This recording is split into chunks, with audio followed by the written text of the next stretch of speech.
साल 1983 में केविन नाम के एक आदमी ने एक वर्चुअल दुनिया बनाई जिसे ट्रॉन सिस्टम कहा जाता है। इसी सिस्टम के एक हिस्से को ग्रिड कहते हैं, जहां पर किसी भी तरह के एक्सपेरिमेंट को असल दुनिया के मुकाबले बहुत तेजी से किया जा सकता है। केविन ने किसी तरह अपने शरीर को भी इसी दुनिया में अपलोड कर दिया था। अब कहानी साल 2025 में पहुंची। अब हम डिलिंजर सिस्टम्स कंपनी के मालिक जूलियन को देखते हैं, जिसने ग्रिड के ऊपर एक सुपर सोल्जर प्रोग्राम बनाया था जिसका नाम है एरिस। सालों की ट्रेनिंग के बाद एरिस अब इतना ताकतवर हो चुका था कि वो एक समय पर बहुत सारे दुश्मनों से लड़ सकता है। एरिस को जूलियन अपनी कंपनी का हुक्म का इक्का समझता है। अब उसने इन्वेस्टर्स के लिए एक खास प्रेजेंटेशन रखी। सभी इन्वेस्टर्स ने जब सेफ्टी ग्लासेस पहन लिए तो एक बहुत बड़ी मशीन एक्टिवेट हुई जिसने कई लेजर्स की मदद से कमरे के बीचों बीच एक टैंक बना दिया। ये टैंक आधुनिक हथियारों से भरा हुआ था, किसी भी तरह के युद्ध में जाने के लिए बिल्कुल तैयार। जूलियन ने इन्वेस्टर्स को बताया कि इस टैंक को मैंने ग्रिड सिस्टम के अंदर बनाया है और लेजर्स के जरिए असल दुनिया में लाया गया है। अब ये एक बार बना दिया ना, इसको जितनी मर्जी बार कॉपी कर लो। हम कुछ ही मिनटों में इस टेक्नोलॉजी से बहुत सारे टैंक बना सकते हैं, दुनिया की किसी भी फौज को हरा सकते हैं। साथ ही उसने अपने फौजी एरिस को दिखाया जो कि टैंक के अंदर से निकला।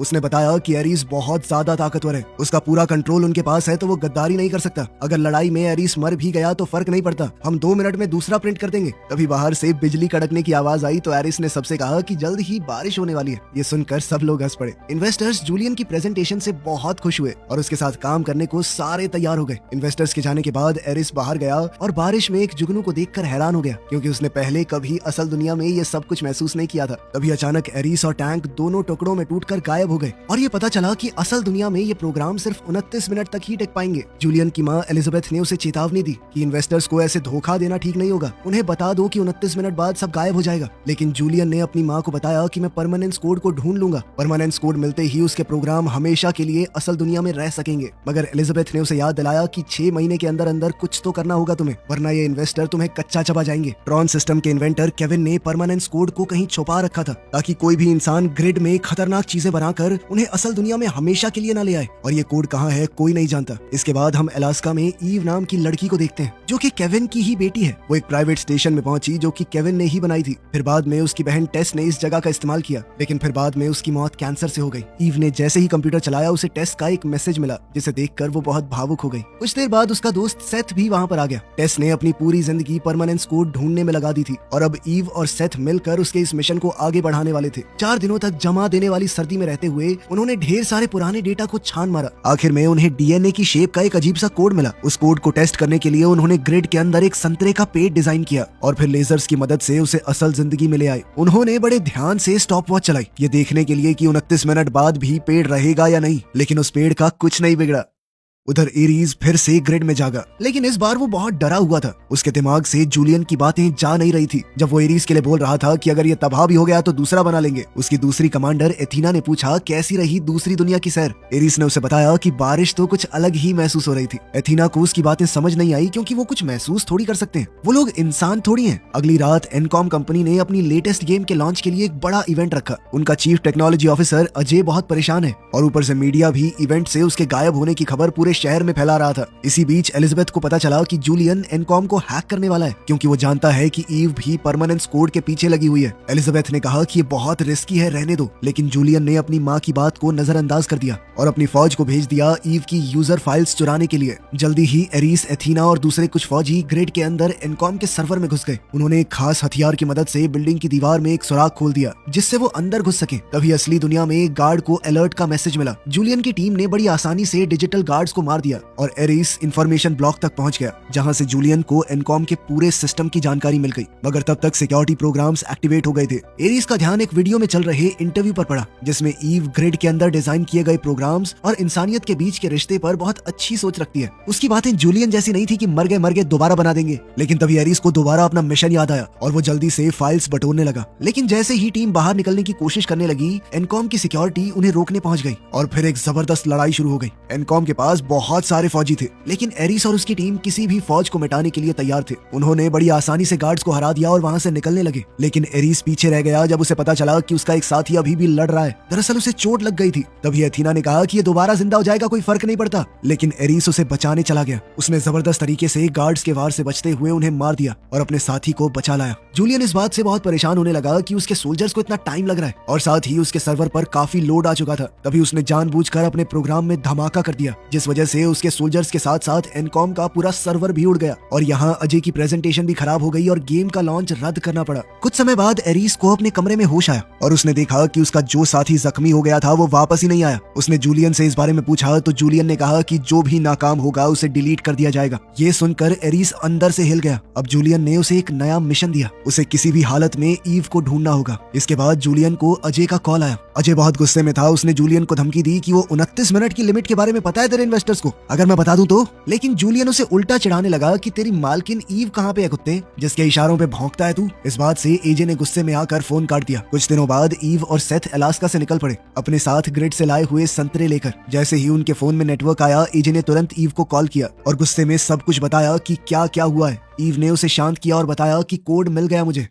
उधर एरिस ईव की सभी फाइल्स को देखने लगा और उन्हें देखकर उसे इंसानों और जिंदगी के बारे में और पता चला। उसे अब खुशी और दुख जैसी फीलिंग्स समझ में आने लगी थी। उधर जूलियन को असल दुनिया में ईव की लोकेशन का पता चल गया तो वो तुरंत एरिस और एथीना को कुछ बाइक्स के साथ ग्रिड से असल दुनिया में ले आया और उन्हें मिशन दिया कि 29 मिनट के अंदर अंदर ईव को ढूंढना है। दूसरी तरफ ईव एक प्राइवेट एयरपोर्ट से बाइक पर निकली। सड़क पर लगे कैमराज से जूलियन को उसकी लोकेशन मिली थी और तभी एरिस और एथीना उसके पीछे लग गए। ईव को जैसे ही पता चला कि कोई उसका पीछा कर रहा है तो उसने अपनी स्पीड बढ़ा ली, जिससे पुलिस का ध्यान भी उसके ऊपर गया। जब पुलिस ईव का पीछा करने लगी तो एरिस ने अपनी बाइक से लेजर बीम चलाकर पुलिस की गाड़ी को 2 टुकड़ों में काट दिया। ईव ने अपनी स्पीड और तेज कर ली लेकिन एथीना उसके बहुत करीब आ गई, मगर ईव ने अचानक से अपनी बाइक घुमाई और दूसरे हाईवे पर चढ़ गई। तभी एक बस अचानक से रुकी और पूरा रोड ब्लॉक हो गया और वहीं एरिस पीछे ही रह गया। लेकिन एथीना ने पीछा करना जारी रखा और ईव का पीछा करते हुए वो एक पार्किंग गैराज में पहुंच गई। ईव कुछ गाड़ियों के पीछे छुप गई और जैसे ही एथीना रैंप पर आई, ईव ने अपनी बाइक उस पर फेंक कर उसे गिरा दिया। तभी एरिस को अलर्ट मिला कि एथीना के ऊपर हमला हुआ है। वो जल्दी से बाइक भगाकर उस लोकेशन की तरफ पहुंचा। वहीं एथीना जल्द ही संभल कर रैंप पर चढ़ने लगी, लेकिन वहीं ईव उसकी बाइक चुराकर तुरंत वहां से निकल पड़ी। जैसे ही वो सड़क पर निकली, एरिस भी वहां पहुंच चुका था और वो दोबारा से उसके पीछे लग गया। उसने ईव को रोकने के लिए लेजर बीम का इस्तेमाल किया, पर ईव जैसे तैसे बच गई। हालांकि इस पकड़ा पकड़ी में कई गाड़ियों के एक्सीडेंट हो गए। एरिस पूरी रफ्तार से ईव का पीछा कर रहा था, लेकिन अचानक से उसके सामने एक गाड़ी आ गई। गाड़ी के अंदर एक बच्चा था और एरिस उसे देखकर रुक गया। इसी बहाने ईव को आगे बढ़ने का मौका मिल गया। इस सारी घटना को जूलियन अपनी स्क्रीन पर देख रहा था और अपने इन फौजियों की नाकामी से नाराज होकर अपने कुछ लोगों को भी उसने ईव के पीछे भेज दिया। बहुत सारे बटन ट्राई करने के बाद ईव ने अपनी बाइक पर लेजर बीम एक्टिवेट कर दी, लेकिन एरिस बड़ी आसानी से उस लेजर बीम से बच गया। वो बाइक को और तेजी से चलाकर ईव के बिल्कुल पास ले गया। ईव अब पूरी कोशिश कर रही थी वहां से बचकर भागने की, लेकिन उन दोनों की लेजर बीम्स की वजह से बहुत सारे एक्सीडेंट्स होते रहे। इसी दौरान थोड़ा मिसबैलेंस होने से दोनों की बाइक्स आपस में टकरा गई, जिसके बाद ईव उछलकर एक कचरे के डब्बे में जा गिरी। खुशकिस्मती से उसे ज्यादा चोट नहीं आई और वो तुरंत अपनी जान बचाने के लिए भागने लगी। एरिस भी पैदल उसका पीछा करने लगा। वो दोनों दौड़ते हुए समुद्र के किनारे तक पहुंच गए, जहां ईव को लगा कि अब तो वो पकड़ी गई। तो उसने वो ड्राइव जिसके अंदर परमानेंस कोड था उसे तोड़कर पानी में फेंक दिया। अब एरिस उसके पास पहुंचने ही वाला था, लेकिन अचानक उसके शरीर के अंदर कमजोरी आ गई। उसके 29 मिनट लगभग खत्म हो गए थे। अब जाकर ईव को समझ में आया कि एरिस एक प्रोग्राम है। तभी अचानक एरिस और एथीना दोनों डिजिटल दुनिया में वापस चले गए। तभी एक हेलीकॉप्टर वहां पहुंच गया और जूलियन के आदमी ने खास तरह की गन का इस्तेमाल करके ईव को अपने काबू में करके ग्रिड के अंदर भेज दिया। उन्होंने ईव को तो पकड़ लिया, लेकिन आज जो तबाही मची थी वो पूरी न्यूज पर छा गई और एलिजाबेथ कहने लगी कि जूलियन अपनी हद से बाहर जा रहा है। जूलियन ने जवाब दिया कि दुनिया मुझे माफ कर देगी, बस एक बार मेरे हाथ वो परमानेंस कोड लग जाए। उधर ग्रिड के अंदर एरिस और एथीना ईव का डिजिटलाइजेशन प्रोसेस पूरा करते हैं और आखिर में उन्होंने एक आइडेंटिटी डिस्क देकर उसे एक्टिवेट कर दिया। वो जानते थे कि परमानेंस कोड अब ईव के अंदर छुपा हुआ है, क्योंकि ईव ने एक बार उसे देखा ही हुआ है। लेकिन थोड़ी जांच करने पर पता चला कि कोड को जबरदस्ती निकालने से ईव की जान चली जाएगी। एथीना को तो इस बात से कोई फर्क नहीं पड़ा, लेकिन एरिस ने फौजियों को रोक दिया और जूलियन को अपनी चिंता के बारे में बताया। इस पर जूलियन कहने लगा कि तुम्हारा काम है जो मैंने कहा है वो बिना किसी शिकायत के करना, ठीक है? मुझे वो कोड किसी भी हालत में चाहिए, फिर चाहे ईव के साथ कुछ भी हो। ये सब सुनने के बाद भी एरिस ने कमरे में जाकर झूठ कह दिया एथीना से कि जूलियन अभी किसी काम में बिजी है, इसीलिए हमें नए ऑर्डर्स आने तक रुकना होगा। इतना कहकर एरिस ने सबको वहां से भेज दिया, लेकिन एथीना ने तुरंत जूलियन को कांटेक्ट करके बताया कि एरिस में कुछ खराबी आ गई है, वो अजीबोगरीब बातें कर रहा है। इस पर जूलियन ने उसे ऑर्डर दिया कि कोड ले आओ और एरिस और ईव दोनों को मार दो। इस दौरान एरिस ईव से पूछता है कि उसे किस पर भरोसा करना चाहिए। इस पर ईव ने कहा कि जूलियन के ऊपर कभी भरोसा मत करना, क्योंकि वो निहायत ही खुदगर्ज आदमी है, सिर्फ अपने बारे में सोचता है, बाकी कोई मरे कोई मरी जिए कोई फर्क नहीं पड़ता उसे। तभी एथीना अपने 2 फौजियों के साथ वापस आई और हमला करने की तैयारी करने लगी, लेकिन तभी एरीस ने अपनी डिस्क से जमीन पर हमला करके एक छेद कर दिया, जिस वजह से वो और ईव दोनों ग्रिड से बाहर नीचे की तरफ गिरने लगे। गिरते हुए वो कई लाइट से टकराए और आखिर में पानी के अंदर जा गिरे। एरीस ईव को पकड़ने के लिए उसकी तरफ तैरने लगा और फिर एक डिवाइस को ऑन करके वो बाइक पर वहां से भागने लगे। एथीना समझ गई कि ये दोनों किस तरफ गए होंगे और तुरंत अपने ड्रोन्स को उनकी तरफ भेजा। ग्रिड से गुजरते हुए ईव तरह तरह की लाइट्स और कोडिंग को देखकर हैरान रह गई। एरीस ने समझाया कि थोड़ी आगे जाकर एक ट्रांसफर पोर्टल है, वहां से तुम असली दुनिया में वापस जा सकती हो, लेकिन वो मदद तभी करेगा अगर ईव उसे भी वो परमानेंस कोड देगी। उसने वादा किया कि मैं जूलियन की मदद नहीं करूंगा, मुझे वो कोड अपने लिए चाहिए। जल्द ही ड्रोन उन तक पहुंच गए और लेजर बीम्स को एक्टिवेट कर दिया गया। तभी एरीस ने बाइक के आसपास एक सुरक्षा कवच बना दिया और एक बड़ी छलांग मारकर एरीस ने ड्रोन्स को पीछे छोड़ दिया। ईव ने भी आखिरकार उसकी शर्त मान ली कि मैं तुम्हें कोड दे दूंगी। जब ड्रोन्स फिर से करीब आए तो एरीस ने अपनी डिस्क की मदद से गुफा को तबाह कर दिया और एक बड़ा सा धमाका हुआ, लेकिन एरीस तेजी से ड्राइव करते हुए गिरते हुए मलबे से बच निकला और दोनों समय रहते पोर्टल में कूद गए। अब डिलिंजर ऑफिस में लेजर डिवाइस ने एरीस और ईव को रियल वर्ल्ड में बना दिया। जूलियन ने अपने आदमियों को भेजा कि जल्दी से इन दोनों को पकड़ो, लेकिन एरीस ने कुछ ही सेकंडों में सबको मार दिया। जूलियन की चीख चिल्लाहट को इग्नोर करते हुए वो दोनों एक वैन चुराकर गेट्स तोड़ते हुए वहां से भागे। गुस्से में जलता हुआ जूलियन एथीना को भी असल दुनिया में ले आया और उसे कहा कि अब एरीस की जगह तुम कमांडर हो। उसने एथीना को मिशन सौंपा कि किसी भी हाल में मुझे वो कोड चाहिए, फिर चाहे उसके लिए कुछ भी करना पड़े। साथ ही उसे एक ग्लाइडर और डिजिटल गन भी दी गई ताकि वो एरीस और ईव को पकड़ सके। एथीना के जाते ही एलिजाबेथ ने जूलियन को जोर से थप्पड़ मारा कि क्या कर रहे हो तुम।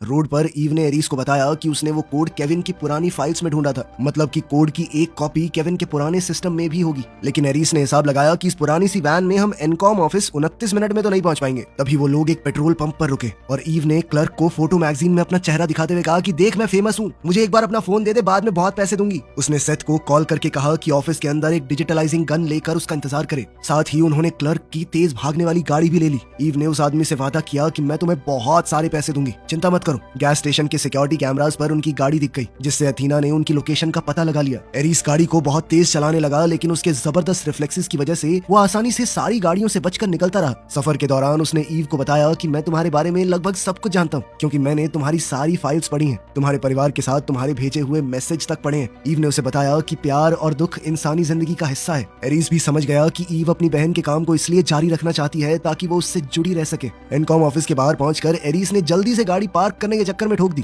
वो दोनों सेथ से मिले और तेजी से म्यूजियम फ्लोर की तरफ भागते हुए गए, जहां पर केविन का पुराना सिस्टम एग्जीबिशन में लगा हुआ था। जैसे ही ईव को कोड मिला, सेथ ने डिजिटलाइजिंग गन को जोड़ना शुरू कर दिया, लेकिन इससे पहले वो एरीस को कोड दे पाते एथीना वहां पहुंच गई। उसने तुरंत हमला नहीं किया और एरीस समझ गया कि ये बस इस बात का इंतजार कर रही है कि मेरे 29 मिनट खत्म हो जाएं। एरीस ने कहा कि प्लान को थोड़ा बदलना पड़ेगा, मेरे बिना तुम दोनों इससे लड़ नहीं पाओगे। वो खिड़की से कूद गया ताकि एथीना से लड़ सके, लेकिन ईव एरीस को मरने नहीं देना चाहती थी। उसने गन को एक्टिवेट कर दिया और एरीस को केविन की ग्रिड में भेज दिया। अब एथीना खिड़की तोड़कर अंदर घुस गई। उसने देख लिया कि एरीस को ग्रिड में भेज दिया गया है, इसीलिए उसने बंदूक को भी बीच से काट दिया ताकि वो वापस ना आ सके। सेथ ने उस पर हमला करने की कोशिश की, लेकिन एथीना ने एक मुक्का मारकर उसे दूर फेंक दिया। सेथ अब आर्केड मशीन से टकराकर बेहोश हो गया। ईव भागने की कोशिश करने लगी और उधर एथीना हर एक मशीन को तबाह करते हुए उसका पीछा कर रही थी। आखिरकार एथीना ने ईव को घेर लिया, लेकिन तभी छत से पानी गिरने लगा। अपने शरीर पर पानी के एहसास ने उसे बिल्कुल उलझा दिया। इसी उलझन की वजह से उसका टाइम खत्म हो गया और वो ग्रिड में वापस चली गई। लेकिन जूलियन के होश उड़ गए ये जानकर कि एथीना ने खुद ब खुद लेजर्स की मदद से अपने आप को असल दुनिया में वापस भेज दिया था। वो उस पर चिल्लाने लगा कि रुक जाओ, मैंने तुम्हें बुलाया। तभी एलिजाबेथ उसके पास आई ये बताते हुए कि बोर्ड ने तुम्हें हटा दिया है, तुम्हें कंपनी से निकाल दिया गया है, पूरी कंपनी का कंट्रोल अब मेरे पास है। उसका पहला फैसला था कि इस प्रोजेक्ट को बंद कर दिया जाए, लेकिन एथीना ने बिना वक्त गवाए अपनी डिस्क से एलिजाबेथ को मार दिया। ये देखकर जूलियन बिखर गया, लेकिन एथीना ने उसे याद दिलाया कि तुमने ही तो कहा था कि किसी भी हाल में तुम्हें वो कोड चाहिए, तो मैं तो बस अपना मिशन पूरा कर रही हूँ।